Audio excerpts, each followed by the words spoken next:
How to never get distracted again. Let me tell you something bold. Most people don't really have a distraction problem. They have a spiritual noise problem. And until you fix the noise, you will never fix your focus. You want to stop getting distracted?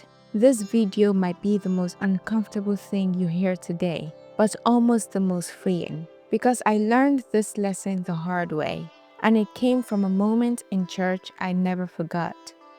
I was sitting in the pew right before Mass started.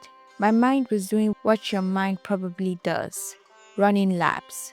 What am I eating later? Did I reply that message? Is my life even moving forward? But something happened. The older woman, sitting 2 rows ahead, suddenly started crying, like quietly, but it was real. And instantly, everything in me froze. My spirit woke up. She later told me, and this is what changed my life, I get distracted too, but every time I come here, I tell God, Lord, take my wandering mind and make it yours. And I realized it wasn't that she was stronger than distraction. She just invited God into the fight. We try to beat distraction with willpower, like we're superheroes. But distraction isn't a scheduling issue. It's a spiritual battle dressed like a modern problem. How to never get distracted again.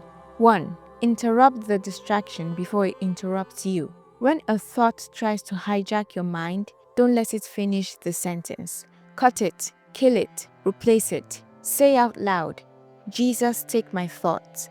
It sounds simple, childish even, but that's exactly why it works. Humility disarms distraction. 2. Your environment is preaching to you. Change the sermon.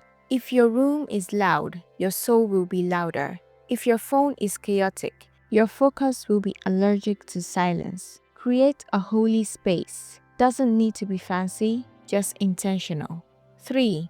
Guard the first 10 minutes of your morning like it's sacred. Your brain is most vulnerable in the morning. If the first thing you touch is your phone, you have already surrendered the day. Try this. Before the world talks to me, God speaks first. 4. The devil doesn't need to tempt you if he can distract you.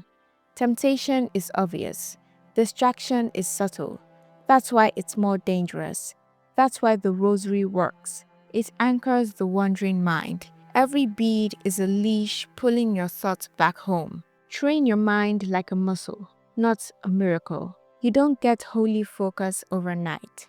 You build it. One ignored notification, one surrendered thought, one whispered prayer at a time. Ask yourself, is this stealing my peace or strengthening it? Answer honestly. Act immediately. Silence is not empty. It's loaded with answers. People run from silence because silence exposes the soul. But when you stay in it long enough, you hear God giving clarity the world could never give. The 7-second reset. This one is fast and powerful. Stop. Deep breath. Jesus, center me. Return to what matters. It resets your brain chemistry in real time. You remember the woman who cried in church? I found out she had lost her husband 2 months earlier.